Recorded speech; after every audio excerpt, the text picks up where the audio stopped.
தென்னாடுடைய சிவனே போற்றி, நாட்டவர்க்கும் இறைவா போற்றி. நங்கடம்பனை பெற்றவள் பங்கினன் தென்கடம்பை திருக்கரக் கோயிலான் தன்கடன் அடியேனையும் தாங்குதல் என் கடன் பணி செய்து கிடப்பதே.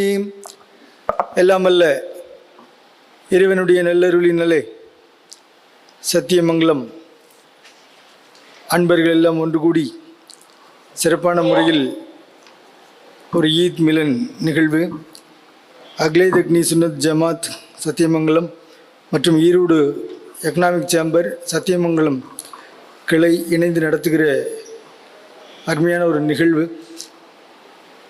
இந்த நல்ல தருணத்தில் மேடையில் வீட்டிலிருந்து நமக்கெல்லாம் ஒற்றுமையை பறைசாற்றி கொண்டிருக்கிற உலமாக்கள், இமாம்கள், தலைமை தாங்கி இருக்கிற நிர்வாகிகள், பல்வேறு அமைப்புகளில் இருந்து இங்கே வந்து கருத்துக்களை பரிமாறிக்கொள்ள இருக்கிற சகோதரர்கள் அத்தனை பேருக்கும் என்னுடைய அன்பான வணக்கங்களை தெரிவித்தவனாகவும், மேடையை நோக்கி அமர்ந்திருக்கிற அன்புக்குரிய சகோதர சகோதரிகளுக்கும் அரங்கத்தில் இருக்கிற அத்தனை பேருக்கும் இதயபூர்வமான வணக்கங்களையும் சலாம்களையும் உறுத்தாக்கி கொண்டு உங்களோடு ஒரு சில வார்த்தைகளை பகிர்ந்து கொள்ள விளைகின்றேன். இங்கே பேச துவங்கிய போது ஒரு 20 நிமிடம் அல்லது 1/4 மணி நேரத்துக்குள்ளாக நம்முடைய உரையை நிறைவு செய்து கொள்ளலாம் என்று இருக்கிறோம். தயவுசெய்து யாரும் அந்த கடிகாரத்தை பார்க்காதீங்க. அது ஒரு நாளைக்கு ரெண்டு வேலை தான் டைம் காட்டும். அப்புறம் சாமி ரொம்ப நேரம் பேசிட்டான்னு சொல்லக்கூடாது. இல்லை, உங்களுடைய கடிகாரத்தை பார்த்துக்குங்க. ஒரு 1/4 மணி நேரம் 20 நிமிஷத்தில் நிறைவு பண்ணி முதற்கண் அற்புதமான ஒரு வாய்ப்பை வழங்கியிருக்கிற அக்லே தக்னி சுன்னத் ஜமாத் அவர்களுக்கும் எக்கனாமிக் சேம்பர் நிர்வாகிகளுக்கும் முதற்கண் நன்றி பாராட்டி கடமைப்பட்டிருக்கிறேன். காரணம், இன்றைய தேதியில் இது போன்ற நிகழ்வுகளை முன்னெடுப்பது ஒரு அவசியமான அத்தியாவசியமான ஒரு விஷயமாகவும் இருக்குது. சில பேர் நினைக்கலாம், எதற்காக இது மாதிரி மீளாது விழாக்கள், சமய நல்லிணக்க விழாக்கள், சமய நல்லிணக்க சமத்துவ கிறிஸ்துமஸ், பொங்கல் என்றெல்லாம் கொண்டாட வேண்டியிருக்கிறது, இது தேவை என்ன? 4 சக்கரம் நல்லா தானே ஓடிட்டு இருக்குது, எதுக்காக இது 5வது ஒரு சக்கரம் மாதிரி இருக்கேன்? ஸ்டெப்னி இல்லாமல் வண்டி எடுத்துகிட்டு போகக்கூடாது வெளியில். ஆத்திர அவசரத்துக்கு உதவுன மாதிரி ஸ்டெப்னின்னு ஏதோ அடிஷ்னல்னு நினச்சிடாங்க, இணைப்புன்னு நினச்சக்கூடாது, கூடுதல் அப்படி நினச்சக்கூடாது. ஸ்டெப்னி இல்லைன்னா ஒரு வாகனம் எப்படி பாதுகாப்பாக இருக்காதோ பயணம், அதுபோல் இது மாதிரி நிகழ்வுகள் இல்லையானால் இந்த சமூகம் பாதுகாப்பாக இருக்காது என்பதை நான் என்னுடைய கருத்தாக பதிவு. அந்த வகையில் இந்த நிகழ்வை இதயபூர்வமாக வரவேற்றவனாக மீண்டும் ஒரு முறை உங்களோடு இந்த கருத்துக்களை பகிர்ந்து கொள்ள விளைகின்றேன். உங்களுடைய அனுமதியை கோருகிறேன். தொடர்ச்சியாக பல்வேறு மேடைகளிலும் மாநாடுகளிலும் நம்ம கலந்து கொண்டாலும் கூட அதே கருத்தை தானே திரும்ப திரும்ப பேசுகிறோம். அப்படின்னா அது வேறு ஊர், இது வேறு ஊராக இருக்கும். இப்போ என்னென்ன இதில் பிரச்சனை, இந்த யூடியூப்பு சமூக வலைகள்லாம் வந்தவுடனே அந்த ஊரில் பேசுனது அப்படியே யூடியூப்பில் பதிவாகுது. இந்த ஊருக்காக நம்ம வர்றதுக்கு முன்னாடி இதை கேட்டுறாங்க. திருப்பி அங்கே சொன்ன ஏதாவது நகைச்சுவை இங்கே சொன்னால் இவர் அரைச்சமாகவே அரைக்கிறாரியாம. அப்போ என்ன பண்ண, புதுசாக யாரையாவது கூட்டிகிட்டு வரலாமா? இப்போ இந்த அவையில் இருக்கிறவர்கள் யாரும் சொற்களை விற்கக்கூடியவர்களோ சொற்பொழிவுக்காக சம்பளம் வாங்கக்கூடியவர்கள் இல்லை. அத்தனை பேரும் சமூகத்திற்கான பங்களிப்பை செய்யக்கூடிய சமூக பணியாளர்கள், தொண்டர்கள். இந்த சமூகம் நன்றாக இருக்க வேண்டும் என்பது இதயபூர்வமாக நினைக்கக்கூடியவர்கள். அதனால தான் எங்களை தொலைபேசி தொடர்பு கொள்ளும்போது உங்களுக்கு அவைலபிளாக நான் வந்து கலந்துக்கலாமா, தேதி இருக்குதான்னு கேட்குறாங்களே தவிர உங்களுக்கு என்ன ரேட்டுன்னு கேட்குறது இல்லை. சத்தியமங்கலத்திலேருந்து எங்களை தொடர்பு கொண்டவர்கள் அப்படி தான் கேட்டார்கள், இன்றைக்கு உங்களுக்கு அவைலபிளாக வந்து கலந்துக்கலாமா அப்படி. அந்த அடிப்படையில் உங்கள் முன்னால் நிற்கிறேன். காலையில் 6 மணிக்கு சரியாக நம்முடைய திருச்செங்கோட்டிலே அர்த்தநாரீஸ்வரர் சுவாமி தரிசனம் பண்ணிவிட்டு அங்கேருந்து புறப்பட்டோம். ஏன் அர்த்தநாரீஸ்வரர் சொல்கிறேன்னா, பாதின்னு ஒரு இறைவனுடைய தோற்றத்தில் பாதியாக ஆணும் பெண்ணுமாக இருக்கக்கூடிய ஒரு தோற்றமாக அந்த அர்த்தநாரீஸ்வரர் குலத்தை நாம் பார்க்கிறோம். சமத்துவம், இந்த சமம், இதெல்லாம் குறித்து பேச வேண்டிய தேவை இருக்கிறது. அந்த வகையில் கடந்த முறை ஈரோட்டில் பேசும்போது சொல்லியிருந்தேன், இந்த ஈரோடுங்கிற வார்த்தையை நடுவில் உள்ள எழுத்து விட்டிங்கன்னா ஈடுன்னு வரும். இறைவனுக்கு இணை இல்லை, இந்த ஈரோடு மாநாட்டுக்கு ஈடு இல்லை அப்படின்னு சொன்னேன். அது மாதிரி ஒரு தடவை பாளையங்கோட்டையில் பேசும்போது இதே மாதிரி வார்த்தையை சேர்த்து பார்த்தா வேறு மாதிரி பொருள் வந்துருச்சு. பாளையங்கோட்டையில் முதலத்தையும் கடைசி எழுத்தையும் சேர்த்தா வேறு பொருள். அங்கே வேறு ஒரு ஆர்ப்பாட்டத்துக்காக போயிருந்தோம். அப்போ நான் மனசில் நினச்சிக்கிட்டேன், இந்த சமத்துவத்துக்கு எதிரான ஒரு கூட்டம் இருக்கிறது, அந்த கூட்டத்திற்கு பாளையங்கோட்டையினுடைய முதலெழுத்தையும் கடைசி எழுத்தையும் சேர்த்தா என்ன வருமோ அதை கட்ட வேண்டிய அவசியமும் இருக்கிறது. மேடை நாகரிகம் கருதி அந்த வார்த்தையை நான் இங்கே விடுறேன். காரணம், ஒரு விஷயத்தை நாம் முன்னெடுக்கும் போது, ஒரு நல்ல செயல்பாடுகளை முன்னெடுக்கும் போது நமக்கெல்லாம் மனம் பூரிக்கிறது. நல்லிணக்கத்தை நாம் வெடிவெடித்து கொண்டாடுகிறோம். ஒரு கூட்டம் வேட்டு வைக்கிறார்கள். வெடிவெடித்து கொண்டாடுகிறோம் என்பது கொண்டாட்டத்தினுடைய வடிவம், வேட்டு வைக்கிறார்கள் என்பது வேறு ஒரு பொருள். ஆக மீண்டும் மீண்டும் ஒரு ஊரினுடைய பெயரை கொண்டு நாம் சிந்திக்கும் போதே இந்த நாளில் நமக்கான தலைப்பு என்னவாக இருக்க வேண்டும் என்பதை இது சொல்லுது. நான் சத்தியமங்கலத்தை அப்படி தான் பார்க்கிறேன். நம்மோடு பல இலக்கிய ரீதியாக கலந்துரையாடுவதற்கு அறிஞர்கள் இருக்கிறார்கள், அரசியல்வாதி தலைவர்கள் முன்னோர்கள் இருக்கிறார்கள், உலமாக்கள் இருக்கிறார்கள். இந்த சத்தியமங்கலம் என்கின்ற ஊரினுடைய பெயர் எனக்கு இந்த செய்திகளை சொல்லுகிறது, சத்தியத்தை சொல்லுகிறது, மங்களத்தை சொல்லுகிறது. அதோடு கூட சத்தியமங்கலம் என்கின்ற அந்த ஒரே ஊர் பெயருக்குள் சமம் என்கிற வார்த்தையும் இருக்கிறது. அந்த சத்தியமங்கலத்துக்குள் சதி என்கிற வார்த்தையும் இருக்கிறது. அப்போ சமத்துக்காக நாம் பாடுபடும் போது, சமத்துவத்துக்காக பாடுபடும் போது எதிரானவர்கள் சதி செயலில் ஈடுபடுகிறார்கள். ஆக இந்த சதியை முறியடித்தால்தான் நாம் சத்தியமாக வாழ முடியும். சத்தியமாக வாழ வேண்டியவர்களுக்கு அநீதிக்கு எதிரான போராட்டம் என்பது ஒன்று இருக்கிறது. காலம் காலமாக அது உண்டு. இப்போ நாம் நினைக்கிறோம் இந்தியாவுக்கு 1947 சுதந்திரம் கிடைத்தது என்று. பெரியோர்கள் சொல்லுகிறார்கள், சுதந்திரம் என்பது ஏற்கனவே வாங்கி முடிச்சாச்சு, நம்ம வேலை இல்லைன்னு உட்கார முடியாது. நாளும் நாளும் மீட்டெடுக்க வேண்டியது சுதந்திரம்.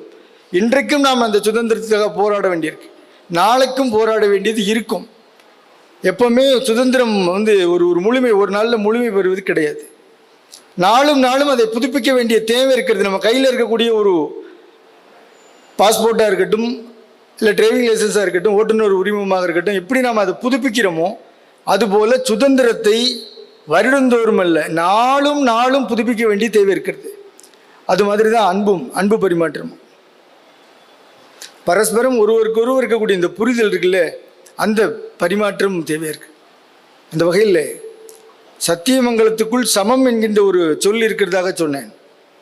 திருமந்திரத்தில் திருமூலர் இதை வலியுறுத்துகிறார். அகத்தியருடைய கூற்றாக, நடுவு நில்லாது இவ்வுலகு அழிந்து கெடுகிறது எம்பெருமான் என்ன ஈசன், நடுவுல அங்கி அகத்திய நீ போய் முடுகிய வையத்து முன்னிறு என்றான்.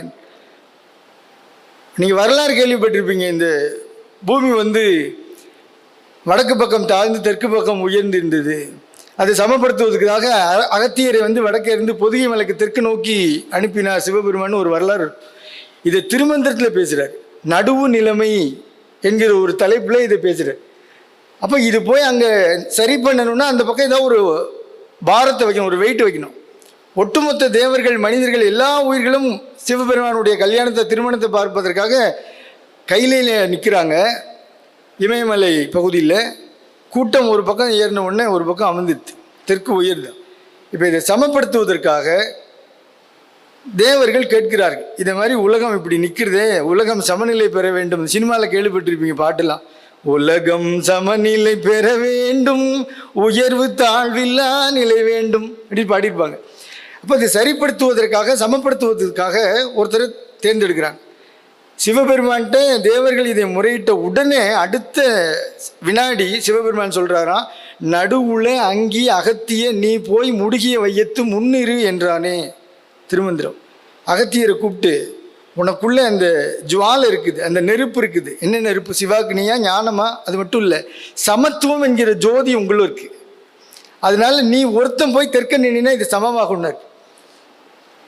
இப்போ இவ்வளவு கூட்டத்துக்கு இவர் ஒருத்தர் சமமா? அவரே குள்ளமான ஒரு மனிதர்.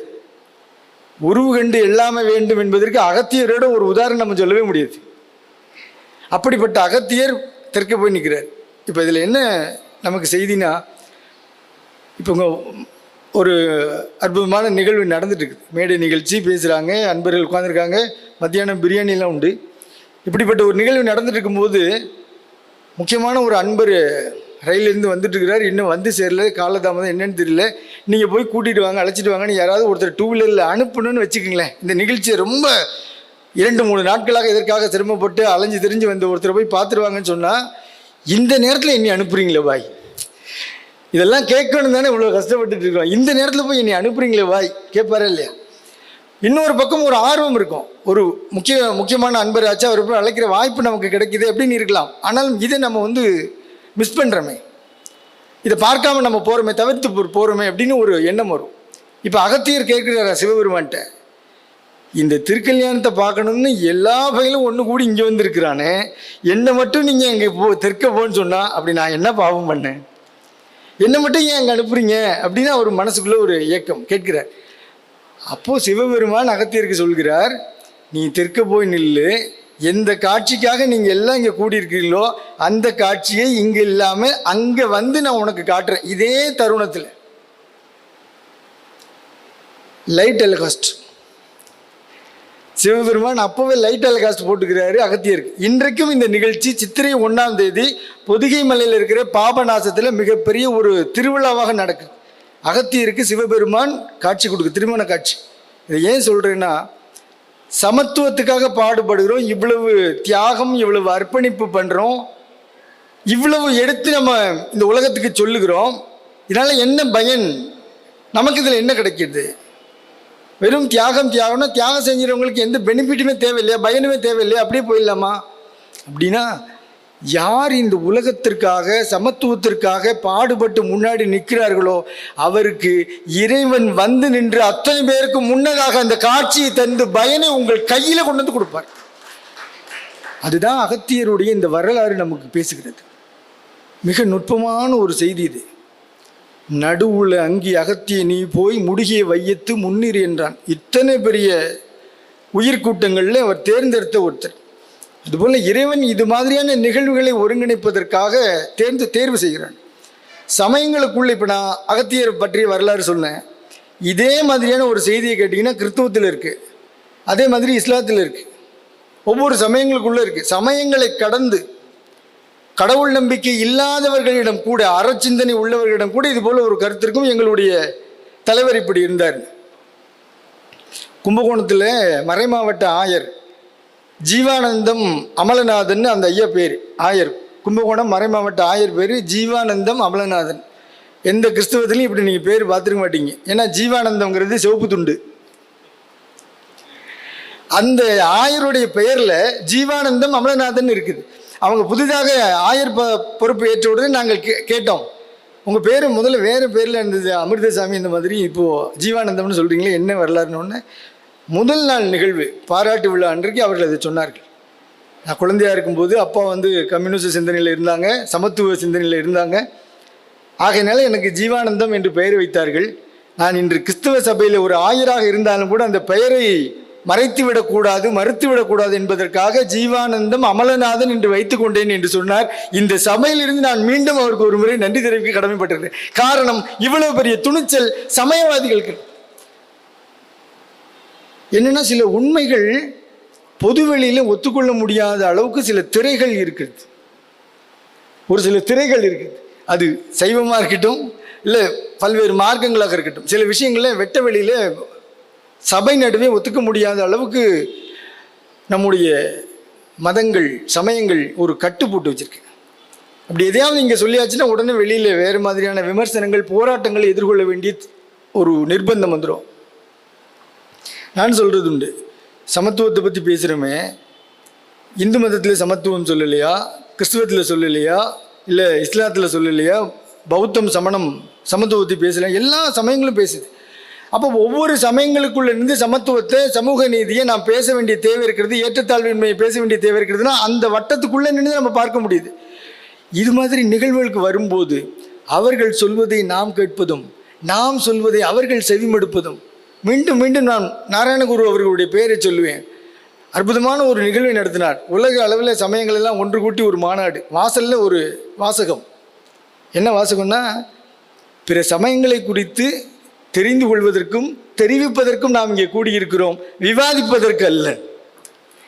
பிற சமயங்களை குறித்து நாம் தெரிந்து கொள்வதற்கான அந்த பொறுமை இருக்குது அல்லவா, மிகப்பெரிய ஒரு பரிசு அந்த பொறுமை. அந்த பொறுமையோடு நாம் இங்கே வந்தோமானால் நபிகள் நாயகம் ஸல்லல்லாஹு அலைஹி வஸல்லம் அவர்களுடைய வாழ்க்கையிலே பல்வேறு போராட்டங்களை நான் இந்த வழிநெடுகிலும் வாசிக்கிறேன். நபி வரலாறு என்று பார்க்கும்போது சமீபத்தில் ஒரு நிகழ்வு எடுத்து வாசிக்கிறேன். அகழ் போர் அப்படிங்கிற ஒரு கட்டம். அகழ் போர் மக்காவில் அவர்கள் இருந்தபோது, அதே அவர்களுடைய அந்த குலத்தை சார்ந்த குறைசி குலத்தை சார்ந்தவர்கள் இவர்கள் ஏகத்துவத்தை பற்றி பேசும்போது ஒரு எதிர்ப்பு அங்கே உருவாகிறது. அங்கே இருந்து நாடு கடந்து அவர்கள் இங்கே ஊரில் இருந்து மதீனாவுக்கு வராங்க. இந்த யாத்திரை, அந்த யாத்திரையுடைய பேரினால தான் இன்னைக்கு இந்த ஹிஜ்ரிங்கிற ஆண்டு சொல்லப்படுகிறது. ஹஜ்ரத்னு நம்ம சொல்கிறோம். இந்த இந்த இந்த பயணத்தை வைத்து தான் இஸ்லாத்தினுடைய ஆண்டு ஹிஜ்ரி என்று வருகிறது. அந்த பயணம் என்றைக்கு துவங்கியதோ அன்றைக்கு ஹிஜ்ரி 1. இந்த வரலாற்றுக்குள் பார்க்கும்போது ஒரு முறை அவர்கள் மக்காவில் இருந்து மதீனா நோக்கி பயணப்படுகிறார்கள். மதீனாவுக்கு குறைசி படைகள் இவர்களை தாக்குவதற்காக வராங்க. இவர்களிடம் அப்போ இந்த அளவுக்கு முஸ்லீம்கள் இல்லை, எண்ணிக்கை இல்லை, குறைவு, ரொம்ப குறைவு. அந்த படைகளிலிருந்து தங்களுடைய படையை பாதுகாப்பதற்காக மிகப்பெரிய ஒரு அகழியை விட்டுறாங்களாம். அகழின்னா நீங்கள் பார்த்துருப்பீங்க. இப்போ தஞ்சாவூர் எடுத்துக்கங்க, நம்ம வேலூர் ஜலகண்டேஸ்வரர் கோயில் எடுத்துக்கிட்டிங்கன்னா கோவிலை சுற்றி ஒரு நீரோட்டம் இருக்கும். மிகப்பெரிய ஒரு அகழியாக, அது ரொம்ப சீக்கிரமாக எளிமையாக தாண்டி போக முடியாத அளவுக்கு ஒரு பாதுகாப்பு இருக்கும். அதே மாதிரி மன்னர்கள் இருந்த அரண்மனையை சுற்றிலும் அகழி இருக்கும். இன்னும் சில இடத்துல இந்த அகழிக்குள்ளே முதலைகளை விட்டுருப்பாங்களாம். கொடூரமான முதலைகளை அது உள்ளே விட்டுருப்பாங்களாம். தவறி விழுந்தாக்க உயிர் போயிடும். அந்த அளவுக்கு பாதுகாப்பு இருந்திருக்கு. இது பாலைவன பகுதி என்பதனால மிகப்பெரிய ஒரு பள்ளம், குழி தோண்டப்படுகிறது. அவர்கள் அதை தாண்டி வராத அளவுக்கு ஏற்பாடு பண்ணி எப்படி தோண்டப்படுது. ஒரே இடத்துல எல்லாரும் குவிஞ்சிட்டாங்கனாக்க ஒரு இடத்துல தோண்ட முடியும், நீளமாக தோண்ட முடியாது. இப்போ சீன பெருஞ்சுவர் பார்க்குறோம், எவ்வளோ பெருசு இருக்கு. அது மாதிரி கிட்டத்தட்ட ஒரு 5000 அடிக்கு ஒரு மதில், ஒரு அகழியை தோண்டணுமா. அந்த பணிகளை அங்கங்கே உள்ள அன்பர்கள் ஒரு ஒரு குழுவாக சேர்ந்து அப்படி வெட்டிகிட்டே போகிறாங்க. இந்த வரலாறை சொல்ல வரும்போது அந்த வரலாற்றில் ஒரு வாசகம் வருகிறது. அதுவும் திருமறை குர்ஆனிலிருந்து சொல்லப்பட்ட ஒரு வாசகமாக, வன்மையாக உலுக்கப்பட்டார்கள். அவர்கள் அத்தனை பேரும் வன்மையாக உலுக்கப்பட்டார்கள் அப்படின்னு இருக்கு. இந்த உலுக்கப்பட்டார்கள் அப்படிங்கிற பன்மையை பார்க்கும்போது நபிகள் நாயகம் ஸல்லல்லாஹு அலைஹி வஸல்லம் அவர்கள் உட்பட என்று அடிக்குறிப்பு வருது. யோசிச்சு பாருங்க, ஒரு ஜனாதிபதி, அந்த மக்களுக்கு, இஸ்லாமிய மக்களினுடைய ஜனாதிபதியாக இருக்கக்கூடியவர்கள், தலைமை தாங்கக்கூடியவர்கள், நபிப்பட்டம் வாங்கியவர்கள் இறைவனாலே சோதிக்கப்படுகிறார்கள். எந்த சோதனைக்கும் ஆட்படாமல் நாம் ஒரு இடத்துல ஒரு அங்கீகாரத்துக்கு வந்துட முடியாது. இந்த மேடையில் இருக்கிறவங்களும் சரி, மேடையை நோக்கி அமர்ந்திருக்கிறவங்களும் சரி, எவ்வளவோ அனுபவப்பட்டிருப்பீங்க. உங்களுக்கு யாரையும் நான் சாதாரணமாக எடை போடலை. ஏன்னா ஒரு கருத்தை செவிமடுக்க வேண்டும் என்று சொன்னால் இங்கே எந்த அளவுக்கு தயாராகிறோமோ இதை விட 4 மடங்கு குறைஞ்சபட்சம் தயாராகாமல் அங்கே உட்கார முடியாது. இவங்களுக்கு வேற பொழுதுபோக்கு இல்லை போல இருக்கு, எதையோ பேசிட்டு இருக்கிறாங்கன்னு கிளம்பிடுவாங்க. இதே ஈரோடு பகுதியில் நடைபெறக்கூடிய ஒவ்வொரு புத்தக திருவிழாவையும் பார்த்துட்டு இருக்கேன். ரொம்ப உன்னிப்பாக கவனிக்கிறோம். எந்த அளவுக்கு ஒரு அறிவார்ந்த சமூகமாக, அறிவார்ந்த ஒரு நிகழ்வாக இந்த புத்தக திருவிழா நடக்கிறதுங்கிறது பார்க்குறோம். அப்படிப்பட்ட சமூகம். ஆக இந்த அறிவார்ந்த சமூகங்கள் நாம் சொல்லும்போது அநீதிக்கு எதிரான போராட்டங்களையும் இந்த அறிவார்ந்த சமூகம், அறிவார்ந்த மக்கள் சபைதான் எடுத்தாக வேண்டும். உரிமைக்கான போராட்டமாக இருக்கட்டும், அநீதிக்கு எதிரான போராட்டமாக இருக்கட்டும், அறிவார்ந்த இந்த களம் இதை எடுக்கவில்லை ஆனால் உரிமை என்பது பறிபோயிடும். அதான் மீண்டும் மீண்டும் சொல்றேன், நான் சுதந்திரம் என்பது ஒரு முறை வாங்கியதல்ல, தினம் தினம் அதை நான் புதுப்பிக்க வேண்டிய அவசியம் இருக்கிறது. அந்த அடிப்படையில் நபிகள் நாயகம் அவர்கள் மிகவும் சிரமத்திற்கு உள்ளாகி, இன்னும் சொல்ல போனால் சாப்பாடு கூட இல்லாத ஒரு சூழலாக இருந்தது என்று சொல்லுகிறோம். நாம் இன்றைக்கு மதியம் இந்த ஈத் மிலன் நிகழ்வில் அன்பர்கள் நமக்கு அன்போடு கொடுக்குற இந்த விருந்து உபச்சாரத்தில், சாதத்தில், சாப்பாட்டில் கை வைக்கும்போது இந்த நிகழ்வுகளை நினைத்து பார்க்கணும். உயிரை காப்பாற்றிக் கொள்வதற்காக அந்த சமூகம் எவ்வளவு சிரமப்பட்டார்கள். எல்லாமல்ல இறைவனை துணையாக கொண்டு மிகப்பெரிய அந்த அகழியை வெட்டி பாதுகாப்பு தேடினார்கள். 1-2 பேர் அதை தாண்டி வந்தாலும் கூட அவர்களுக்கு உரிய பதிலடியை கொடுத்தார்கள் என்று பார்க்கிறோம். ஒரே ஒரு வீட்டில் சமைக்கப்பட்ட சொற்பமான ஒரு 4 ரொட்டி துண்டுகளை வைத்து அந்த கூட்டமே உணவருந்து தான். இன்றைக்கு ஈஸ்டர் உங்களுக்கு தெரியும், 2 நாளைக்கு முன்னால் நம்ம புனித வெள்ளி பார்த்தோம். புனித வெள்ளி, ஈஸ்டர், இது ரெண்டையும் ஒத்து வச்சு பார்த்தீங்கன்னா இப்போ நாம் எப்படி தியாகம் என்று சொல்கிறோமோ அந்த தியாகத்திற்கு துளியும் குறைவில்லாத வரலாறு கிறிஸ்தவம் பேசுகிறது.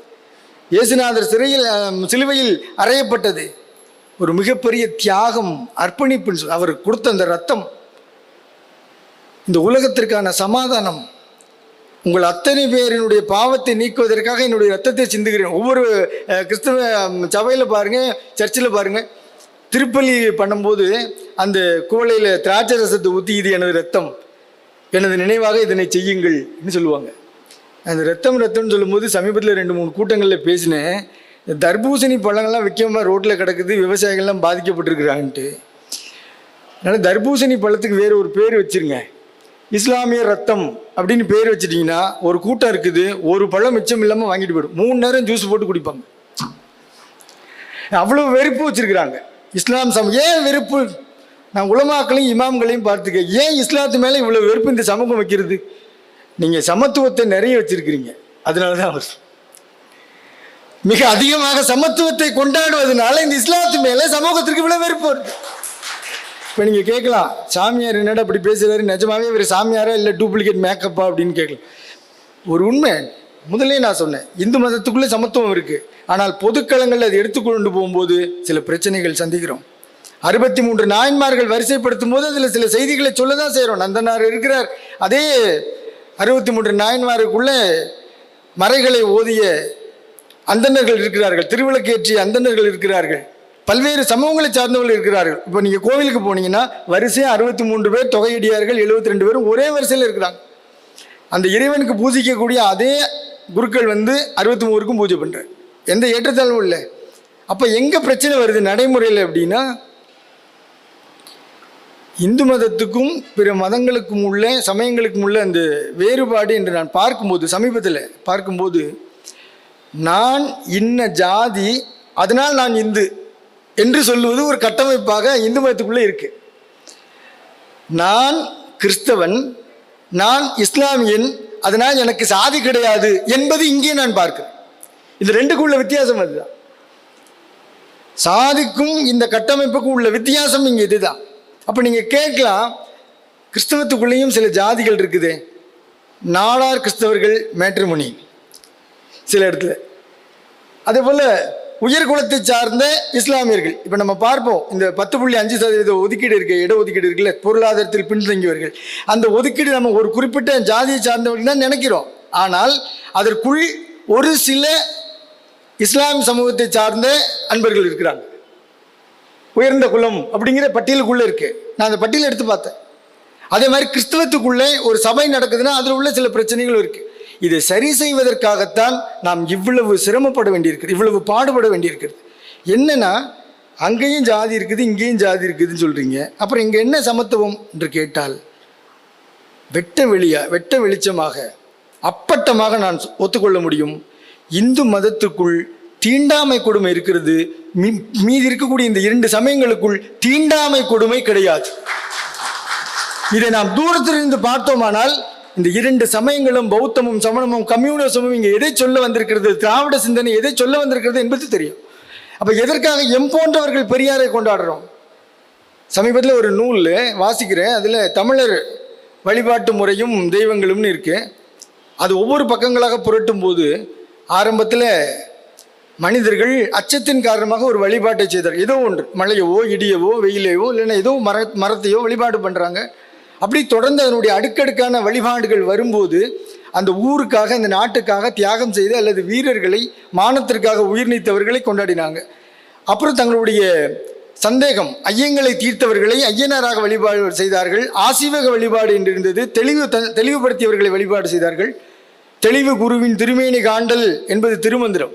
இப்படி தனக்கு அறிவுரை வழங்கியவர்களை, ஆலோசனை வழங்கியவர்களை, உணவிட்டவர்களை, விவசாயம் செய்தவர்களை, பாதுகாத்தவர்களை எல்லாம் கொண்டாடினார். இந்த பட்டியலில் அப்படியே நகர்ந்து சமகாலத்தில் அந்த நூலில் சேர்க்கப்பட்டிருக்கிறது.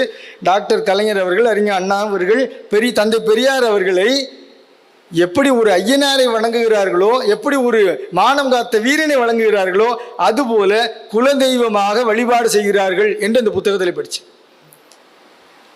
இப்போ சமூகத்திற்காக அவர்கள் செய்த அந்த பணி இருக்கிறது அல்லவா, சீர்திருத்தம் என்பது வெளியிலிருந்து பார்க்கும்போது தெரியாது. அது அடிப்பட்டவர்களுக்கு தான் சமத்துவத்தினுடைய தேவை என்னன்னு புரியும், சமத்துவத்தினுடைய அந்த அருமை புரியும்.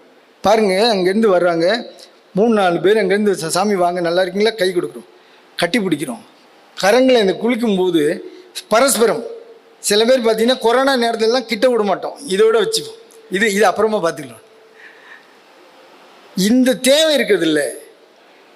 ஒருவர் சந்திக்கும் போது கை கொடுத்து கொள்வதும், அன்பு பரிமாறிக்கொள்வதும், கட்டி தழுவி கொள்வதும். இன்றைக்கும் பாருங்க, சர்ச்சில் வழிபாடு நடக்கும். இன்னைக்கு ஈஸ்டர் வழிபாடு நடக்கும்போது சமாதானத்தை பரிமாறிக்கொள்ளுங்கன்ற ஒவ்வொருத்தருக்கும் சமாதானத்தை பரிமாறிக்கொள்கிறார். அப்போ நான் இதை எதுக்கு சொல்ல வரீங்கன்னா, இன்றைக்கி பெரும்பான்மை சமூகமாக இந்து மதம் இருக்கும்போது, சைவம் வைணவம் உள்ளிட்ட உட்பிரிவுகளாக இந்த சமயங்கள் இருக்கும்போது, நாம் இங்கிருந்து பிற சமயங்களை காழ்ப்புணர்வோடோ இல்லை வெளியிலிருந்து இந்த சமயம் தானே இது, இவங்களுக்கு என்ன இங்கே இந்த இந்தியாவுக்குள்ளே இவ்வளவு சொத்து, நாம் என்று சொல்வது இங்கே இருக்கிற 100 பேர் மட்டும் இல்லை, ஒட்டுமொத்த சமூகத்திற்கான செய்தியாக இதை சொல்கிறேன். ஊடகம் படம் பிடிக்குது. இஸ்லாத்துக்கும் கிறிஸ்தவத்துக்கும் இங்கே என்ன சொத்து, அவர்கள் இங்கே என்ன செய்தார்கள், இது குறிப்பிட்ட ஒரு மதத்திற்கான நாடு அல்லவா என்று பார்த்தார்கள் ஒரு நேரம். இன்றைக்கு பல்வேறு சமயங்கள் உள்ளே வந்து தன்னுடைய தேவைக்காக இந்த சமயம் எனக்கு இடம் கொடுக்கிறது என்று சொல்லி இந்த சமயத்தை தழுவி இருக்கக்கூடிய நம்முடைய தொப்புள் கொடி உறவான சமய சகோதரர்களை பார்க்கிறோம். இந்த சகோதர சகோதரிகள் அந்த மதத்தை ஏற்றுக்கொண்டிருப்பதனால அவர்களுக்கு இங்கே பங்கு உண்டு. எப்படி உங்கள் வீட்டில் இருக்கக்கூடிய சொத்து அப்பா அம்மா காலத்துக்கு பிற்பாடு உங்கள் சகோதர சகோதரிகளுக்கு பங்கு உண்டோ, அதுபோல் இந்த நாட்டில் சகோதர சமயங்களுக்கு பங்கு இருக்கிறது. எப்படி பங்கு?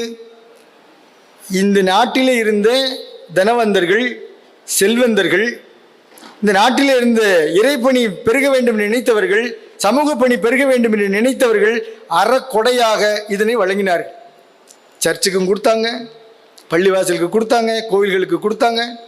கோவில்கள் சொத்து பூரா கோவில் கல்வெட்டில் இருக்குது. சிவன் சொத்து குலநாசம், அதிலிருந்து ஒரு படி மண்ணை எடுத்துகிட்டு போனால் கூட உனக்கு சிவபெருமானுடைய சாபம் கிடைக்கும், உன்னுடைய குலம் நாசம் ஆகிடும் எச்சரிக்கை செய்தார்கள். இன்னும் சில கல்வெட்டில் வரும், இந்த சொத்துக்கு குந்தகம் விளைவிப்பவர்கள் கங்கை கரையில் காராம்பசுவை கொன்ற தோஷத்தில் போக கடவுது, கல்வெட்டில் இருக்கு.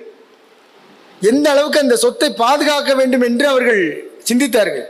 இறை அச்சத்தை ஊட்டினால்தான் அது சரியாகும் என்று சொல்லி இந்த வார்த்தைகள் வந்தது. வள்ளுவர் சொல்லுவார், அச்சமே கீழ்களது ஆச்சாரம், எச்சம் அவா உண்டேல் உண்டாம் சிறிதுன்னு. ஒரு பொது சனத்திட்ட ஒரு அச்ச உணர்வு ஏற்பட, ஒரு ஒழுக்கம் வரணும்னா என்ன பண்ணணும்? ஒரு மூட்டை ஜீனி இருக்குது, 100 பேருக்கு நான் அதை விநியோகம் பண்ணோம். இப்போ இந்த சீனியை விநியோகம் பண்ணுறதுக்கு ஒரு மூட்டை தான் இருக்குது, அத்தனை பேருக்கு கொடுத்தாக்கணும். சண்டை சச்சரவு இல்லாமல் இருக்கணும்னா ஒன்று எல்லாரும் வரிசையாக வாங்கிட்டு போங்க, யாரும் வரிசையாக வரலன்னா உங்கள் சீனி கார்டு ரத்து பண்ணப்படும் அப்படின்னு சொல்லணும். இல்லைன்னா பொறுமையாக வரிசையாக வந்தவங்களுக்கு 1 கிலோ இல்லை 2 கிலோ கொடுக்கப்படும் அப்படின்னு சொல்லணும். இந்த ரெண்டையும் நம்ம முன்னெடுத்தால்தான் அதை எந்த பிரச்சனையும் இல்லாமல் விநியோகம் செய்ய முடியும். ஒரு சின்ன உதாரணத்துக்கு சொல்கிறேன். இது போல சில அச்ச உணர்வுகளை ஊட்டினார்கள். அப்போ தான் அவர்கள்ட்ட இந்த ஒழுக்கம் ஏற்படும். அடிப்படையில் நானும் ஆர்சி பள்ளிக்கூடத்தில் படிக்கும்போது என்னுடைய நெஞ்சில் பனியனில் ஒரு வாசகம் இருக்கும், தெய்வ பயமே ஞானத்தின் துவக்கம். நம்மெல்லாம் நெத்தியில் வச்சிருக்கிறது வெறும் சந்தன குங்குமம் மட்டும் இல்லை, நான் இறைவனுக்கு அஞ்சுகிறேன், நான் இறைவனை நம்புகிறேன். அதே மாதிரி ஒரு அடையாளம் வச்சிருக்கோம், இறைவனை நம்புகிறேன். அதே இஸ்லாம் அதை சொல்லுது, இறை அச்சம், இறை நம்பிக்கையை ஈமான் பாராட்டு. பிற சமயங்களை புரட்டணும். இப்போ நான் அந்த ஐயாவுக்கு ஒரு புத்தகம் கொடுத்தேன் பாருங்க, சமய தென்றல்னு இருக்கும். அது திண்டுக்கல்ல கிறிஸ்தவ அமைப்புகள் ஒருங்கிணைந்து பல் சமய உரையாடல் குழு என்று ஒரு குழு வைத்திருக்காங்க. தர்மபுரியில் இருக்கக்கூடிய மரியாதைக்குரிய ஆயர் அவர்கள் அதற்கு தலைமை தாங்கிறாங்க. சமீபத்தில் திண்டுக்கல்ல நடந்தது அந்த நிகழ்வு. அதில் கலந்து கொண்டிருக்கும்போது இந்த நூல் பரிசாக கொடுத்தார்கள். ஒரு 10 புத்தகம் வாங்கிட்டு வந்து அதை தான் கொடுக்குறேன். பல்வேறு சமயங்களை சார்ந்த அறிஞர்கள், பேராசிரியர்கள் அதில் கட்டுரை எழுதியிருக்கிறாங்க. அவ்வளோ அற்புதமாக இருக்குது. பிற சமயங்களை எந்த நோக்கில் அவர்கள் எந்த கோணத்தில் பார்க்கிறார்கள் என்பது அங்கே இருக்கு. இன்றைக்கி நாம் பிற சமயங்களை எப்படி பார்க்குறோம்?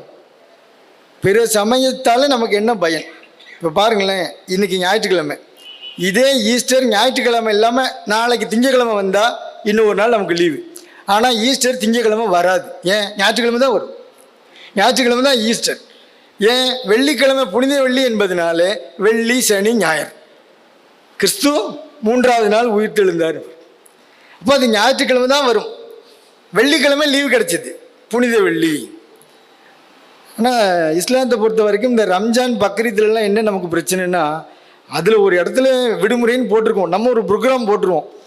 இந்த உலமாக்கள் தலைவர் இருக்கிறாங்களே, அரசாங்கத்தினுடைய அங்கீகாரம் பெற்ற உலமாக்கள் தலைவர் இருக்காங்களே, அவங்க பெற பார்த்தாச்சின்னு அறிக்கையை அனுப்பினா தான் நமக்கு லீவு. அது வரைக்கும் கன்ஃபார்ம் இல்லை, அதானே?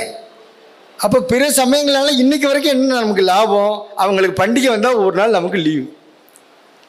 அப்படி தான் சமூகம் பார்க்குறது. ஒரு நாள் நமக்கு விடுமுறை அப்படின்னு பார்க்குறது. இதே பாருங்களேன், நான் பேங்க்கில் போய் இன்றைக்கி ஒரு வேலையை முடிச்சுக்கணும். நான் போகிறேன் பேங்குக்கு. இன்றைக்கி மகாவீர் ஜெயந்தி தெரியல, நான் பார்க்கல. ஏன்னா மற்ற பண்டிகைகள் பேசப்படுகிறது, மகாவீர் ஜெயந்தி மாதிரி பண்டிகை பேசப்படாது. அன்றைக்கு போய் பேங்க்கு போகிற, பேங்க்கு லீவு. ஆஹா, லீவா? இன்றைக்கி என்ன மகாவீர் ஜெயந்தி? ஐயோ, மகாவீர்னால எனக்கு ஒரு நாள் போச்சு, நான் பணம் அனுப்பணுமே இன்றைக்கி. அப்படி ஒரு இக்கட்டான சூழல் வந்துடும். சமீபத்தில் ஒரு செய்தி பார்த்தேன், ஒருத்தர் போராடுறார். மகாவீர் ஜெயந்திக்கு எதற்காக நீங்கள் இறைச்சி கடையிலலாம் பூட்டுறீங்க? எங்கேயோ இருந்து வந்த ஒருத்தருக்காக நீங்கள் இறைச்சி கடையில் பூட்டுறீங்களே, எங்களுக்கு நாங்கள் ஒரு கோரிக்கை வைக்கிறோம், இதை பண்ணுங்க.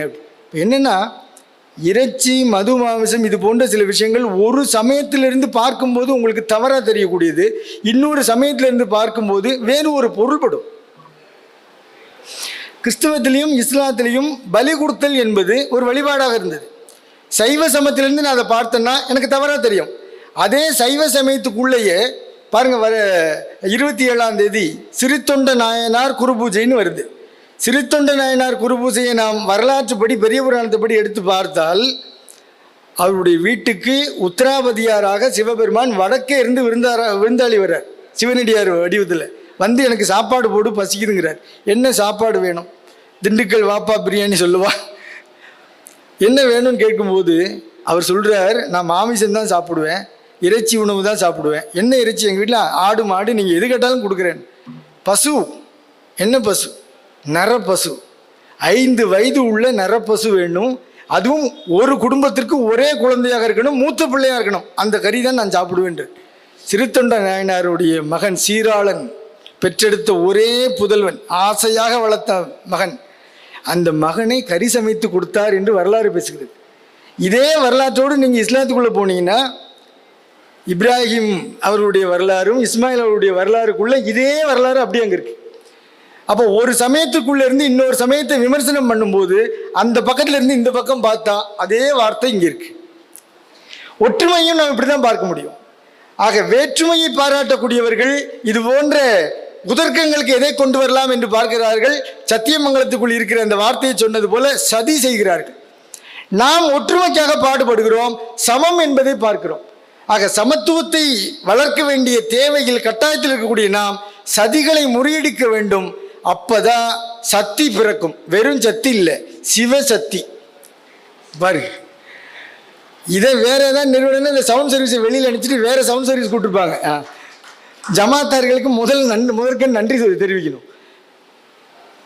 இப்போ ஒரு நிகழ்ச்சியை வடிவமைக்கும் போது மேடையில் மட்டும் அது பறைசாற்றப்படுவதில்லை, இது போன்ற ஏற்பாடுகளின் போதே அது வெற்றியடைந்து விடுகிறது என்று நான் மனப்பூர்வமாக நம்புகிறேன். சமத்துவத்தை வெறும் பேசிட்டு போகிற வார்த்தைகள் இல்லை. கண்மணி நாயகம் அவர்களுடைய ஒவ்வொரு உபதேச தட்டுக்குள் நின்று பார்க்கும்போது சொல்லுகிறார், கலவையாக வாழுங்கள். எப்படி கலவையாக வாழ்றது? கலவையாக வாழுங்கள். கிறிஸ்தவம் இந்த பக்கத்தில் யூதர்கள், அந்த பக்கத்தில் இஸ்லாமியர்கள் எல்லாம் சேர்ந்து வாழும். இப்போ மார்க்கத்தை கொண்டு போய் இன்னொருத்தர் சொல்லும்போது இஸ்லாம் சொல்லுது, ஒருத்தர்கிட்ட பிற மதத்தை சார்ந்தவர்களிடம் வலுக்கட்டாயமாக உங்கள் கருத்துக்களை திணிக்காதீர்கள். இஸ்லாம் சொல்லுது கலவையாக வாழுங்கள். என்ன காரணம்? உங்களுடைய நடவடிக்கைகள், உங்களுடைய ஒழுங்கு, உங்களுடைய சமய சீர்திருத்தங்கள் பிறருக்கு பிடிக்கும் போது அவர்களாக அங்கே வந்து சேருகிறார்கள், உங்களோடு இணைத்துக்கொள்ளுங்கள். ஆக கலவையாக வாழ வேண்டியது அவசியம். இப்போ கலவையாக நாம் வாழும்போது சமய நல்லிணக்கம் குறித்த கவலை இல்லை. அப்படிப்பட்ட ஒரு கலவையாக இங்கிருந்து இந்த மேடையை நான் பார்க்கிறேன். அத்தனை சமுதாய மக்களும் ஒரே குடையின் கீழாக அற்புதமாக அமர்ந்திருக்கக்கூடிய ஒரு காட்சியை நான் பார்க்கிறேன். ஒட்டுமொத்த தமிழகம், ஒட்டுமொத்த இந்தியா, ஒட்டுமொத்த உலகம் இப்படித்தான் இருக்கிறது. ஆனால் நடுவில் வரக்கூடிய சில பேர் 20 நிமிஷத்தில் நான் பேசி முடிச்சிடறேன்னு சொல்லி அரை மணி நேரத்துக்கு மேலே ஒருத்தர் ஓடுறாரு பாருங்க. அது மாதிரி நான் சமூகத்திற்காக வேலை செய்கிறேன், நான் ரகசியங்களை பாதுகாப்பேன் என்று பிரமாணம் எடுத்துக்கொள்ளக்கூடியவர்கள் அதற்கு எதிராக வேலை செய்யும் போது யோசிக்க வேண்டியிருக்கிறது. 20 நிமிடத்தில் முடித்து விடுகிறேன் என்று சொன்னாலும் கூட உங்கள் ஆர்வத்தை பார்க்கும்போது இன்னும் ஒரு அரை மணி நேரம் கொடுப்பார்களா என்று தோன்றுகிறது. அங்கே இருக்கிற அண்ணன் ஸ்டாலின் குணசேகரன் அவர்கள் என்னை பார்க்கிறார்கள், நானும் இருக்கிறேன். நான் அவருடைய உரையை கேட்பதற்காகத்தான் வந்திருக்கிறேன். சொல்ல போனால் உங்களுடைய விருந்தாளியாக வந்திருக்கிறேன். வந்து இங்கே பரிமாறுங்கள். உங்கள் அத்தனை பேருடைய உரையும் இருந்து கேட்க நான் கடமைப்பட்டிருக்கிறேன். வாய்ப்புக்கு நன்றி கூறி அத்தனை பேருக்கும் சகல செல்வ யோகமிக்க பெருவாள் சித்திக்க எல்லாமல்ல இறைவனை பிரார்த்தித்தவனாக ஜமாத்தார்களுக்கும் எக்கனாமிக் சபை சார்ந்த அத்தனை அன்பர்களுக்கும் நன்றி பாராட்டி மீண்டும் ஒரு முறை வாய்ப்புக்கு நன்றி கூறி அமைகின்றேன். வணக்கம். வெற்றிவேல் முருகனுக்கு கரோர்.